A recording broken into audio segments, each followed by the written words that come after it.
쓸모아. 한국 콘텐츠에는 훌륭한 스토리텔링이 있고 한국은 방역 모범 사례로 꼽힐 만큼 잘 대처한 국가로 콘텐츠 제작에 문제가 없다. 이같이 말한 헤이스팅스 넷플릭스 CEO는 앞으로 넷플릭스가 한류 콘텐츠 세계 진출에 창구가 될 것이라고 말했습니다. 또한 그는 한국 콘텐츠가 넷플릭스를 성장시킨 장본인이라며 치켜세웠습니다. 넷플릭스는 올해 상반기에 감염병 여파로 사람들이 집에 머무는 시간이 늘면서 고객 수가 크게 증가했습니다. 넷플릭스 유료 구독 계정은 올해 상반기 1억 7,500만 개에서 1억 9,500만 개로 증가했습니다. 특히 지난 3년간 아시아 태평양 지역의 가입자와 매출 모두 사상 최대 기록을 올렸습니다. 넷플릭스는 전 세계에서 강력한 플랫폼 구축에 대대적인 투자를 해왔지만 그보다 콘텐츠에서 더욱 도전적인 투자로 인해 큰 성과를 거두었습니다. 그 중에서 넷플릭스가 가장 크게 투자한 나라는 한국이었습니다. 넷플릭스는 일찌감치 한국 콘텐츠의 위력을 실감하고 한국에 대한 대규모 투자를 해왔습니다. 지난 2017년 넷플릭스는 봉준호 감독의 옥자에 578억 원 투자를 시작으로 이후 영화뿐만 아니라 킹덤, 첫사랑은 처음이라서, 인간수업, 나홀로 그대 등 넷플릭스 오리지널 시리즈물들을 연달아 내놓으며 흥행을 이끌었습니다.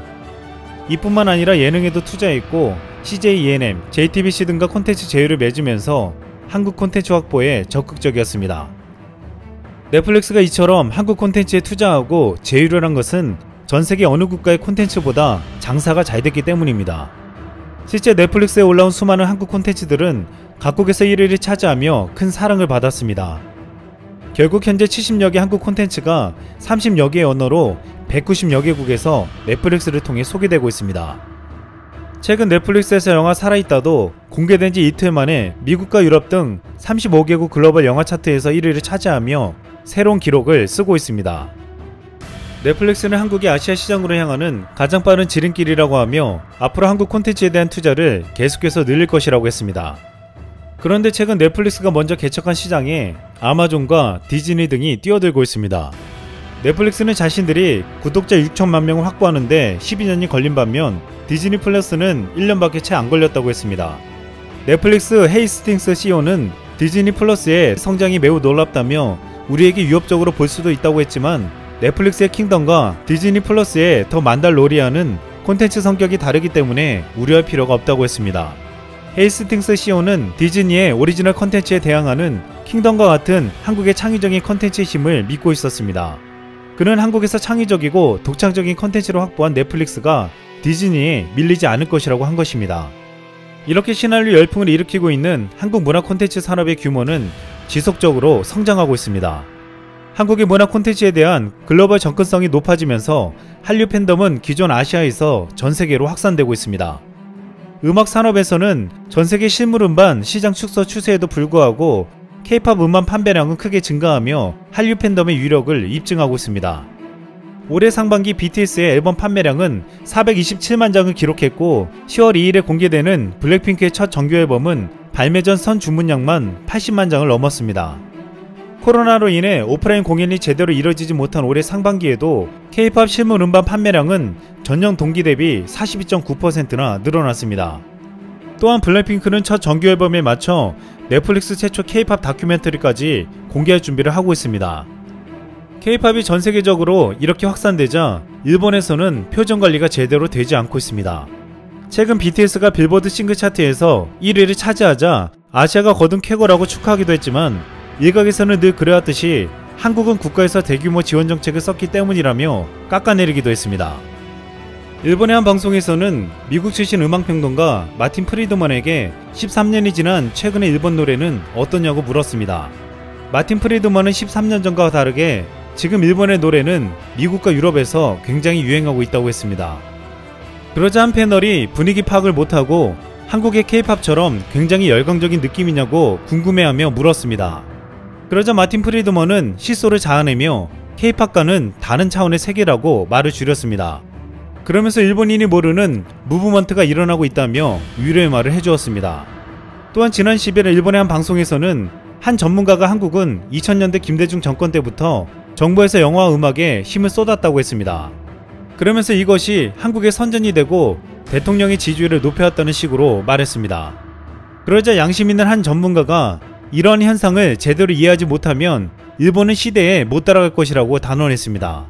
그러면서 그는 아미라는 BTS의 팬들을 주목해서 봐야 한다고 했습니다. 아미는 코로나 사태에 있어서도 자신들의 목소리를 내면서 과거와는 다른 모습을 보였다고 했는데, BTS는 팬들과 SNS를 통해서 양방향 커뮤니케이션과 스타 팬이라는 상하 관계가 아닌 반반의 관계로 커뮤니케이션을 한다고 했습니다. 이로 인해 팬도 아이돌이 아닌 자신들도 BTS라는 일체감을 가지게 된다는 것이었습니다. 이것이 새로운 팬 문화이고 이 fan 문화가 앞으로 세계를 바꿔나가며 연결해 나가는 큰 영향력이라고 했습니다.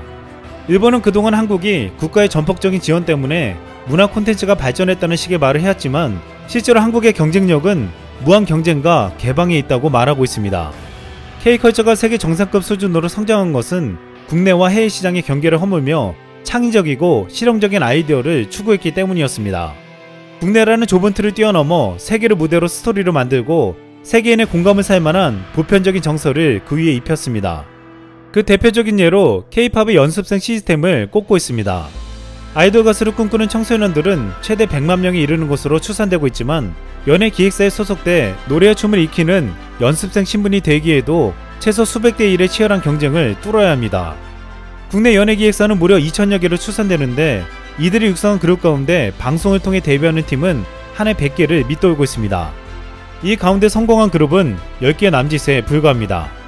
전문가들은 이 같은 치열한 경쟁 시스템은 K-팝의 수준을 가장 막강하게 만들었다고 보고 있습니다. 일본 락의 전설이라 불리는 하이도는 일본이 한류를 엄청 시끄러운데 어떤 리뷰들은 무조건 폄하만 하는 것이 이해가 안 된다면서 이렇게 말했습니다. 한류는 올만해서 온 거야. 나는 이전부터 좋아했었어.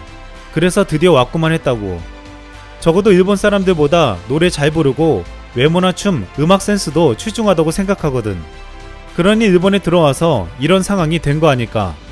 아시아에서 일본만 제외하고 모두 세계를 노리고 활동해. 그러니까 그만큼 연구해서 일본어도 술술 말하고 당연히 그에 대한 보상을 받는 거야. 그런 엔터테인먼트 성에 대해 트집 잡는 건 좋지 않다고 생각해. 한류를 막고 싶다면 무조건 돌려보낼 게 아니라 일본의 뮤지션과 대중의 성장이 필요한 게 아닐까.